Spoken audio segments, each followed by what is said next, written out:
ராமகிருஷ்ணா, வெள்ளக்காரிக்கு நானாச்சு மீனாட்சி பாட்டுக்கு என்னடா சம்பந்தம்?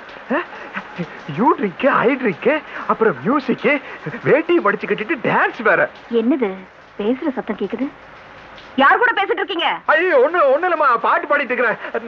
நானாட்சி செய்து வரும் நான் மாட கூடலில மீனாட்சி என்ற பெயர் வழக்கு. ராமகிருஷ்ணா, உனக்கு எதுக்குடா வெள்ளக்காரி அல்ல? ஆனா சும்மா சொல்லக்கூடாது. புணத்தை கால் மேல வச்சு தூக்கிட்டு போனப்பா நல்லா நெத்தி கெட்டுக்கு சும்மா திம்முன்னு இந்தி பத்மினிமா ஷேப்பு கிப்பெல்லாம் முழு கலர் ஐஸ். டேய், இன்னும் உனக்கு புத்தி வரலையா? விவசாய படத்துல வாத்தியார் என்னடா பாட்டு பாடினாரு? என்ன வளம் இல்லை இந்த திருநாட்டில், ஏன் கையே ஏந்த வேணும் வெளிநாட்டில். ஏய், அவர் எதுக்கு பாடுறது, நீ எதுக்குடா கம்பேர் பண்ற? என்ன அங்க சத்தம்? ஒண்ணுலமா, பூனை பூனை. பாத்ரூம்ல பூனையா? இப்ப போயிருச்சு.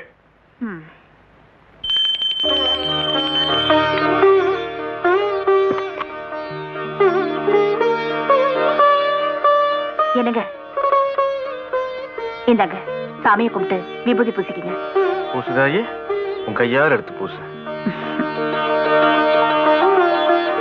நல்லா அள்ளி பூசுதாயி, நெத்தி நிறைய பூசு. நல்ல புத்தி வரும்னு சொல்லு பூசுதாயி. நல்ல புத்தி குடிச்சாமே, என் வீட்டுக்காருக்கு நல்ல புத்தி குடிச்சாமேன்னு சொல்லு பூசுதாயி.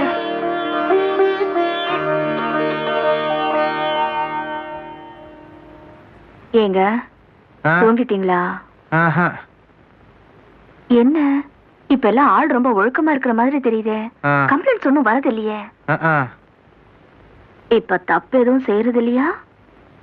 இல்ல என்கிட்ட சொல்றது இல்லையா? வேணாண்டா சாமி. ஏண்டா? அதெல்லாம் தப்புடா. மாமானா இப்படி இல்ல இருக்கணும். அப்புறமா சொல்லுங்க. ஒண்ணும் இல்ல, நாளைக்கு ஒரு பட்டிமன்றத்துக்கு ஏற்பாடு பண்ணிருக்கோம். நீதான் தலைமை தாங்கணும். பட்டிமன்றத்துக்கு தலைமை தாங்கிறதுக்கு நான் இருக்கு. அது அதுக்குன்னு தனியாத்தான் ஆள் இருக்காங்களே. இருக்காங்க, தலைமை தாங்கணும்னு கூப்பிட்டா நான் நீனும் போட்டி போட்டுன்னு 1000 பேர் வருவாங்க. அவங்க எல்லாம் பொருத்தமாகுமா? இந்த தலைப்புக்கு ஒன்ன விட்டா பொருத்தமான ஆளே கிடையாது மாப்ள. பெரியோர்களே, தாய்மார்களே, நண்பர்களே, வணக்கம். இன்னைக்கு ஒரு அருமையான பட்டிமன்றம். வாழ்க்கையில் மகிழ்ச்சி அடைவது காதல் மனைவியா, கட்டிய மனைவியா? அற்புதமான தலைப்பு. இதுக்கு தலைவர் யாருன்னு உங்களுக்கே தெரியும். மாப்பிள ராமகிருஷ்ணன், ஊர்லயே பெரிய மனுஷன், உங்க எல்லாருக்குமே தெரியும். அவருக்கு 2 மனைவி, 2 பேரையும் கட்டிக்கிட்டார், 2 பேரையுமே காதலிக்கிறார். அங்கதாங்க அவர் பெரிய மனுஷனாவே நிற்கிறார். இதோடு நான் நிறுத்தி கொண்டு நடுவர் அவர்களுக்கு இந்த விழாவினை விட்டு விட்டு செல்கிறேன். இப்பொழுது கட்டிய மனைவியே என்று உமா மகேஸ்வரி பேசுவார். காதல் காதல் என்று எதிரணியில் பேச வந்துள்ளனர். ஆனால் நடுவர் அவர்களே, அந்த காதல் எப்படிப்பட்டது தெரியுமா? படுத்து நோயில் விழுந்தால் காதல் காணல் நீரே என்று சொன்னார்கள். ஒண்ணு இல்ல, எங்க ஏத்து வீட்டு பையன் கடிதம் எழுதும் போதே எழுதுறான், கண்ணே உன்னை கண்டதும் என்னை மறந்தேன், உன் தங்கையை கண்டதும் உன்னையே மறந்தேன் என்று எழுதுகின்றான். காதல் சபல புத்தி உடையது. ஆனால் கட்டிய மனைவி அடையக்கூடிய இன்பத்தை போல இந்த உலகத்தில் வேறு யாருமே இன்பம் அடைவதில்லை. மகாத்மா காந்தியோடு ஒரு கஸ்தூரிபாய் அம்மையார், வஉசியோடு ஒரு மீனாட்சி அம்மையார், ஏன் நம்முடைய தலைவர் அவர்களுடைய வாழ்க்கைக்கு பின்னால் அவர்களுடைய மனைவிகளாக சிவகாமி அம்மையாரும் பார்வதி அம்மையாரும் திகழ்கின்றார்கள் என்பதை சிந்தித்து பார்க்கின்ற பொழுது கட்டிய மனைவியே எல்லா விதமான இன்பங்களையும் பெரிதும் அனுபவிக்கின்றார் என்று கூறி என் உரையை நிறைவு செய்கின்றேன். இப்பொழுது காதல் மனைவியே என்று தேவிலட்சுமி பேசுவார். நடுவர் அவர்களே, எதிரணியிலிருந்து என்னுடைய சகோதரி வந்து பேசினாங்க. அவங்க பேசும்போது ரொம்ப அழகா சொன்னாங்க, நம்முடைய தலைவர் ராமகிருஷ்ணன் இருக்காரு, அவர் 2 பெண்களை கல்யாணம் பண்ணிருக்காருனாங்க. அவர் 2 பெண்களை கல்யாணம் பண்ணிருக்கலாம், ஆனா 2 பேரையுமே காதலிக்கிறாராங்கிறதா கேள்வி. என்னம்மா அப்படி ஒரு கேள்வியை கேட்ட? 2 பேரையும் காதலிக்காமையா 2 பேருக்கும் ஒரே மாதிரி நகை, ஒரே மாதிரி புடவை?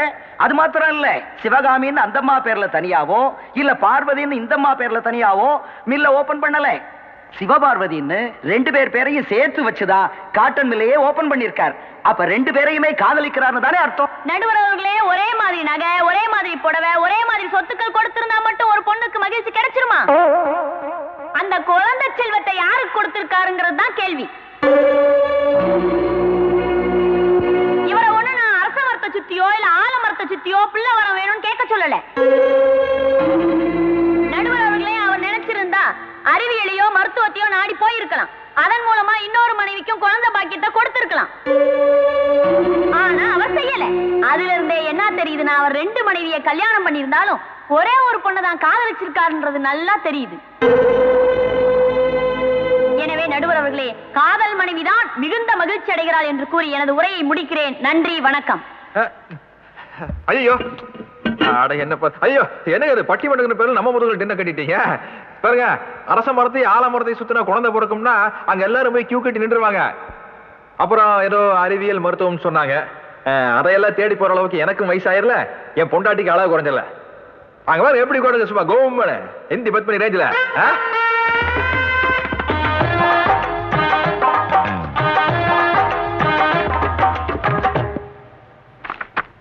Mister Ramakrishnan, you are healthy. நல்லா இருக்கீங்க, ஒரு குறையும் இல்ல. ஏஜ் தான் 50 ஆச்சே தவிர இன்னும் 15 இயர்ஸ் பயமா தான் இருக்கீங்க. இன்னைக்கு அப்பாக கூடிய தகுதி உங்களுக்கு இருக்கு. வேணா உங்க வைஃப் அழைச்சிட்டு வாங்களேன், செக் பண்ணி பாத்துருவோம். ஐயோ வேண்டாம் டாக்டர், வேண்டாம். இருக்குங்கிற நம்பிக்கையில எவ்வளவு நாள் வேணாலும் இருந்துடலாம். அவளை உங்க வீட்டு கூட்டிட்டு வந்து ஒருவேளை அவளுக்கு குழந்தைய பிறக்க நீங்க சொல்லிட்டீங்கன்னு வச்சுக்கங்க, அவன் மனசு உடைச்சிருப்பான். அதை பார்த்து தாய்க்கிற சக்தி எனக்கு இல்ல. லேக் அம்மனி ஏதோ மூட் அவுட்ல இருக்கிற மாதிரி இருக்கிறே. ஏங்க, நாம போய் டாக்டர் பார்க்கலாமா? ஓ, உனக்கு பயம் வந்துருச்சு. இங்க வா. நீ என்ன சொல்லுங்க, உனக்கு குழந்தை இருக்குடே, உனக்கு குழந்தை இருக்கு. சரி, அட அப்படி டக்குன்னு ஒரு சரோஜரி சிரிப்பு தூக்கி போடு.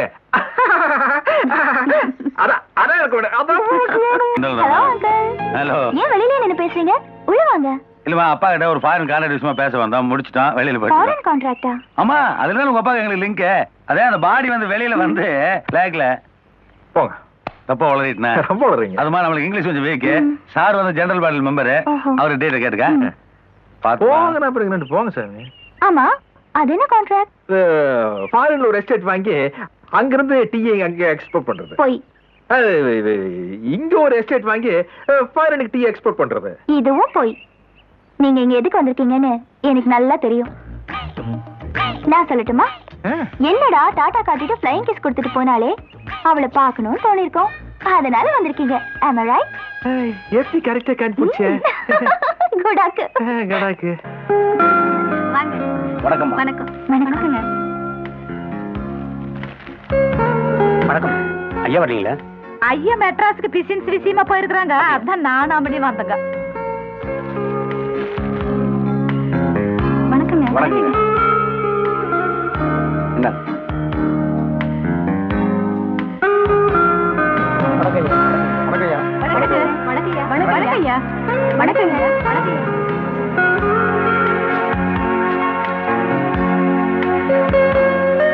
அங்க பாத்தீங்களா?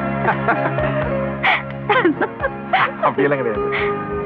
என்னம்மா, ஐயா மெட்ராஸ் போயிருக்கிறதா சொன்னீங்க? பப்ளிக்கா சோடி போட்டு வந்து நம்மள இன்சல்ட் பண்ணிட்டாங்க. அவங்க பவுஸ் பாக்குறதுக்கு நம்ம இங்க வந்திருக்கோம். எந்திர மேல போல.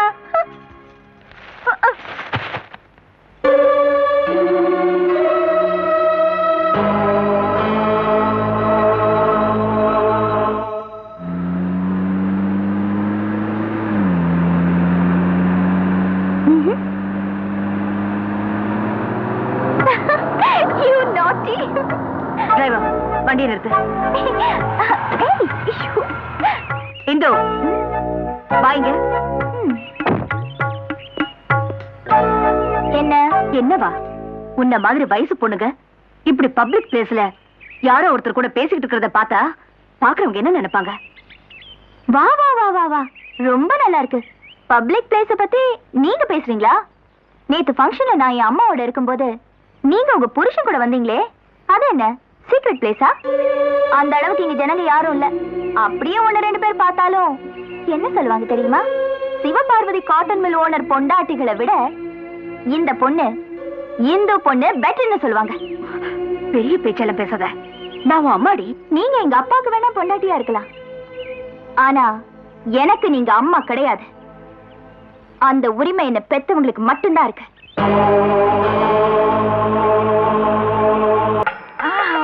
வணக்கம், சௌக்கியமா? ராமகிருஷ்ணன் இருக்கானா? உள்ளார இருக்கிறாரு. நான் யாருன்னு தெரியுதா? தெரியுதுங்க, ஆனா மெமரிக்கு வர மாட்டேங்குதுங்க. 18-20 வருஷம் ஆச்சு, எப்படி ஞாபகம் இருக்கும்? உனக்கு முத டெலிவரி பார்த்தது நான் தான்மா. ஓ டாக்டர் பிரதீபா. ஐயோ உங்களை பத்தி தான் மாமாவிங்க அப்பப்ப சொல்லுவாருங்க. சொல்றானா? உன் பேரு சிவகாமி தானே? ஐயோ இல்லைங்க பார்வதிங்க. ஏமா உனக்கு முத பிறந்தது ஆண் குழந்தை தானே? இல்லைங்க பொம்பளை குழந்தை. எப்படி இருக்க? நீ எப்படி இருக்க? பார்த்து எத்தனை நாள் ஆச்சுடா? என்னடா நாளே மாறிட்ட? நீ மட்டும் மாறாம அப்படியே இருக்க. ஆனா இந்த கர்லிங் மட்டும் மாறல. ஆனா அப்ப வந்து பிளாக்கா இருக்கும், இப்ப சில்வர். ஐயா நீங்க ஒண்ணுங்க கர்லிங் பிரச்சனை பெரும் பிரச்சனைங்க. அந்த கர்லிங்ல இருக்கிற சுருள் வர்றதுக்கு வேண்டி மாமா விரல போட்டு உருட்டி உருட்டி விரல தேஞ்சு வச்சுட்டா. அது இருக்கட்டும். சரி பார்வதி எங்க? யாருங்க? பார்வதி. பார்வதி. சரி சரி சிவகாமி எங்க? சிவகாமி. அக்காவே வந்துட்டாங்க வாங்க. சிவகாமி. சிவகாமி என்ன தெரியுதாமா? உங்க 2 பேருக்கு பிரசவம் பார்த்து டாக்டர். ஆனா நம்ம சந்துரு. ஓ நல்லா தெரியுமே. இப்ப நீ சொல்லுமா, உனக்கு முதல்ல பிறந்த குழந்தை பெண் குழந்தை தானே? இல்லைங்க ஆண் குழந்தை. இது அது நீங்க வந்ததுல இருந்து ஒரே குழப்பரேசனா இருக்கு. ஆமா நீ சிவகாமி கூட்டு வர நான் சொல்றது நீ கேட்க மாட்டேங்க. பேச ஆரம்பிச்சு நிறுத்த மாட்டேன். எல்லாருமா சேர்ந்து என்ன கன்ஃபியூஸ் பண்றீங்க. யாரும் உன்னை கன்ஃபியூஸ் பண்றாங்க? சிவகாமிக்கு பிறந்த ஆம்பளை குழந்தை, பார்வதிக்கு பிறந்த பொம்பளை குழந்தை. நீதான் கன்ஃபியூஸ் பண்ணிக்கிற. நீ சும்மாவே ஆப்சென்ட் மைண்டட் பெரிய ஞாபகசாலி நினைப்போ. பேசாதடா. நான் ஆப்சென்ட் மைண்டட் தான் ஒத்துக்கிறேன். உட்கார்ந்த இடத்துல அதை தான் மறந்துட்டு வந்துடுறேன். ஆனா தொழில் விஷயத்துல நான் பண்ற ஆபரேஷனை தேதி முதல் கூட சின்ன சின்ன விஷயம் எல்லாம் நான் ஞாபகம் வச்சிருக்கேன் தெரியுமா? ஒண்ணு கேட்டுக்க. 1966 வருஷம் நம்ம பிரசிடென்ட் கிரி அவர்களுக்கு நகைச்சுத்து வந்தது நான் ஆபரேஷன் பண்ணிருக்கேன். 1972 நான் சீஃப் ஜஸ்டிஸ் சிவசங்கர் அவர்களுக்கு நான் ஓபன் ஹார்ட் சர்ஜரி பண்ணிருக்கேன். 1992 நல்ல டாக்டர், அருமையான டாக்டர், ஒத்துக்கிறேன். அவ்வளவுதானே நான் சொல்றேன் கேளுடா. பார்வதிக்கு ஆண் குழந்தை, சிவகாமிக்கு பெண் குழந்தை ஆபரேஷன் பண்ணி எடுத்தவன் நான் ஒன்னும் கன்ஃபியூஷன் பண்ணிக்கல. இத நீ மாத்தி பேசிட்டு நான் ஆப்சென்ட் மைண்டட்னு சொல்றியே. ஓன நான் ஹாஸ்பிடலுக்கு ஃபோன் பண்ணிருக்கேன். அது வேண்டாம். தப்பு பண்ணிட்டேன். தெரியாம ஒரு தப்பு பண்ணிட்டேன். தப்பு பண்ணிட்டியா? டேய் என்னடா சொல்ற? பார்வதிக்கு ஆம்பளை குழந்தையும் சிவகாமிக்கு பொம்பளை குழந்தையும் அடுத்தடுத்து நடந்த ஆபரேஷன்ல பிறந்த உடனே நீ ஊருக்கு போயிட்ட. நீ போன 3வது மணி நேரத்துல பார்வதிக்கு பிறந்த ஆம்பளை குழந்தை செத்து போச்சு. நடந்த ஆபரேஷன்ல பார்வதியோட கர்ப்பப்பையை ரிமூவ் பண்ணிட்டதுனால இனிமே அவளுக்கு குழந்தைய பிறக்கான்னு நீ சொல்லிட்ட. இந்த குழந்தையும் இல்ல, இனிமேலே தனக்கு குழந்தை பிறக்கான்னு தெரிஞ்சா பார்வதி ரொம்ப மனசுடைஞ்சு போயிடுவாளுங்கிற பயத்துல, அதே சமயத்துல சிவகாமிக்கு இனிமே அடுத்தடுத்து குழந்தை பிறக்குமேங்கிற நம்பிக்கையிலையும் சிவகாமிக்கு பிறந்த பொம்பளை குழந்தை எடுத்து பார்வதி கிட்ட வச்சுட்டேன். ஆனா அதுக்கப்புறம் சிவகாமிக்கு குழந்தை பிறக்கவே இல்லை. டேய் பாவி, எவ்வளவு பெரிய தப்பு பண்ணிட்டு இவ்வளவு சாதாரணமா சொல்றியடா நீ. இது அவங்களுக்கு தெரியுமா? தெரியாது. நம்ம 2 பேரை தவிர வேற யாருக்கும் தெரியாது. எதுக்கூட அப்படி செஞ்ச? சிவகாமி அவளுக்கு குழந்தை இல்லைன்னு ஏங்குவா இல்லையா? குழந்தை பெக்காதவ அவஸ்தப்படுறது சாதாரணண்டா. குழந்தை பெத்தவ ஏண்டா இப்படி அவஸ்தப்படணும்? அப்பா, இவ்வளவு பெரிய ரகசியத்தை மனசுல வச்சுக்கிட்டு உன்னால எப்படி அவங்களோட சாதாரணமா இருக்க முடியுது? மனசு உறுத்தல? கொடுபடா இது, பாவண்டா இது. நானும் நல்லது நடக்குன்னு நினைச்சிட்டேன். என்ன நல்லது? என்னடா நல்லது? இத பார், இப்ப இந்த ரகசியத்தை நான் உள்ளுக்குள்ள வச்சுக்கிட்டு சாதாரணமா இருக்க முடியாது. என் மண்டை வெடிச்சிடும் போல இருக்கு. நான் உடனடியா போய் அவங்க கிட்ட நீ வாய மூட்டு சார், நீ பேச போய் சீக்கிரம் உட்காரு. ஏகப்பட்ட பேஷண்ட் உனக்காக வெயிட் பண்ணிட்டு இருப்பாங்க. நீ எவ்வளவு பெரிய டாக்டர், உட்கார் உட்கார். எவ்வளவு மரியாதை கதவுல திறந்து பாரு. உட்கார சொன்ன ஏன் தலை வடிச்சு பாரு. உட்காரு பாரு. வீட்டுக்கு மேல நிறைய கொடுப்பாரு. வந்து பாத்துக்கிறேன். எப்பா ஏண்டி இவ்வளவு பேருக்கு முன்னாடி அந்த அக்கா மரியாதை இல்லாம பேசுறியா? பேசுவேமா? நான் அப்படிதான் பேசுவேன். அவங்க வெளியில போறாங்களா இல்ல என்ன போக சொல்றீங்களா? அரைஞ்சு பல்லுகளை நான் கழட்டிடுவேன். அக்கா அக்கா மாமா, அந்த புள்ள வாய் தொடுக்கா பேசிடுச்சு. அதனால அக்கா கோச்சிக்கிட்டு போறாங்க.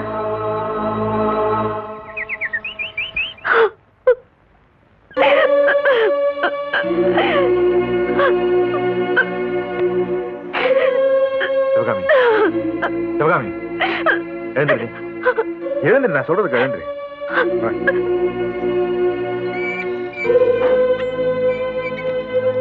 பாரு பாரு.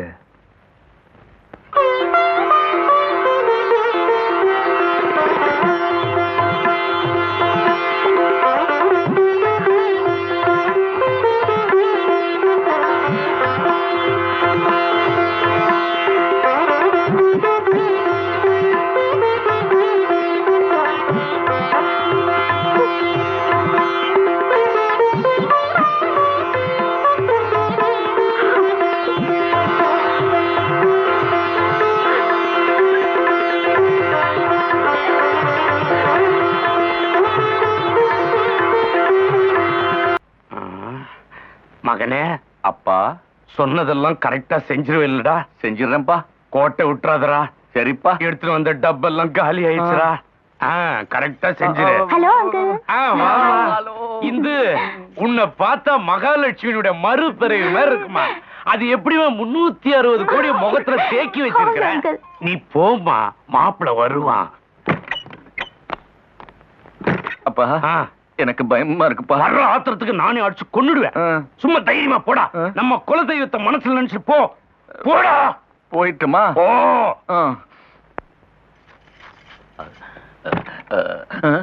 போடா.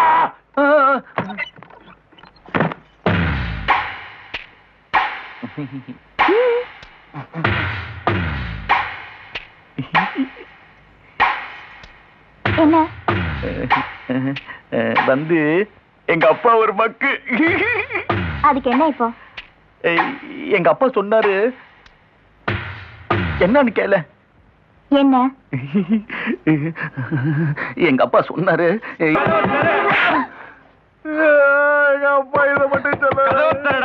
கதவு தரடா பாவி. ஏண்டா தாயா பிள்ளையா பழகின வீட்டுல இப்பேற்பட்ட தப்பு பண்ணிட்டேடா.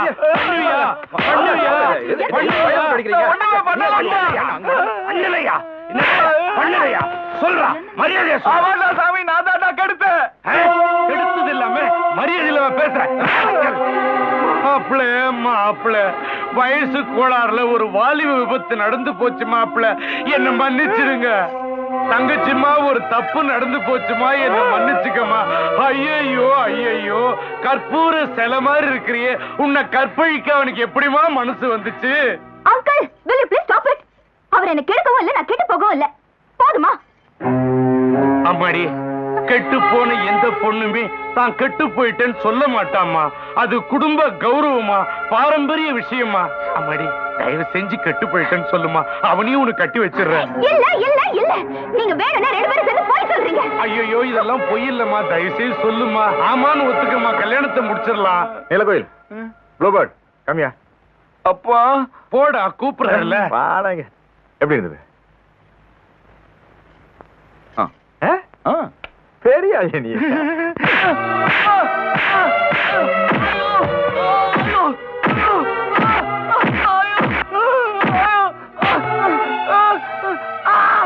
நான் கெடுக்கலடா சாமி. எங்க அப்பா தாண்டா அப்படி சொல்ல சொன்னா. ஏய், ஏன்டா பேச்ச மாத்தி பேசுற? உனக்கு கொடுத்தா தெரியுமில்ல. ஏண்டா வீட்டுல உட்காந்துட்டு ஓசியில சோறுங்கிறது மட்டும் இல்லாம அப்படி ஒரு நினைப்பு இருக்கா உங்களுக்கு? இன்னையே பெரிய நினைப்பு. உன் பொண்ணு ரொம்ப ஒழுங்கா. என் பையன் உன் பொண்ணை கெடுக்கலனாலும் உன் பொண்ணு ஏற்கனவே கெட்டு போனவன். இவன் யாரியா? அனாதை, ஊரு பேர் தெரியாதவன், ஜாதி ஜனம் இல்லாதவன். இவனோட இவன் ஊரெல்லாம் லோலோன்னு சுத்துறாயா. அதனால இவன் கெட்டு போனவ தான். ஏண்டா ஊட்டியில பொடிக்கிட்டு இருந்த நாய் இங்க வந்து சைட் அடிச்சு சுத்துறியா? ஹோல்டான் பெருசே, ஏன் அவசரப்படுறீங்க? இனிமே ஒரு கொலையை பண்ணி போட்டு ஜெயிலுக்கு போக போறீங்களா? இத பாருங்க, நீங்க நினைக்கிற மாதிரி பிரதர் ஒண்ணும் வேற ஜாதியோ வேற ஜனமோ இல்ல. உங்க சாதி தான், உங்க ஜனம் தான். ஆனா ஆமாங்க, உங்க அக்கா ராசகா இருக்குல்ல, அவங்க பையன் தான் உங்க பிரதரு. இந்துவ கல்யாணம் பண்ணக்கூடிய ஆல் ரைட்ஸ் நம்ம பிரதர் தான் இருக்கு. ஆமாண்ணா சொல்றீங்களா? அந்த ரைட்ஸ்ல அதை கூட்டு போய் பாட்டு கேட்டு பாடிப்பாரு, பார்க்கல ஒதுக்கி இருப்பாரு. அதையும் கூப்பிட்டு பெரிய விஷயமா பேசிருக்கானே. இது பாருங்க, என்னுடைய கடந்த கால வரலாறு ரொம்ப யோகியமா இருக்கிறதுனால நான் எது சொன்னாலும் நம்ப மாட்டாங்க. ஏற்கனவே நீங்க எங்க சொன்ன விஷயம் தானே, சொல்லுங்களேன் அவங்ககிட்ட. ஆமா மாப்பிள, தான் மனசுக்கு பிடிச்சவனை உங்க அக்கா ராஜம்மா கல்யாணம் பண்ணிக்கிட்டான்ற ஒரே காரணத்துக்காக அன்னைக்கே குடும்பத்துல இருந்து உங்க அப்பா அவளை தள்ளி வச்சுட்டாரு. அதே அப்பா தான் சொந்தம் விட்டு போக கூடாதுங்கிறதுக்காக உனக்கு 2 கல்யாணம் பண்ணி வச்சாரு. அக்கா சொந்தம் மட்டும் என்ன சும்மாவா? இன்னைக்கு இவங்க 2 பேரும் கல்யாணம் பண்ணி வைக்கிறதுனால அன்னைக்கு விட்டு போன சொந்தம் இன்னைக்கு ஒன்னா சேரும். மாப்பிள, நீ எடுக்கிற முடிவு எதுவா வேணாலும் இருக்கலாம், ஆனா அது நல்ல முடிவா இருக்கணும்.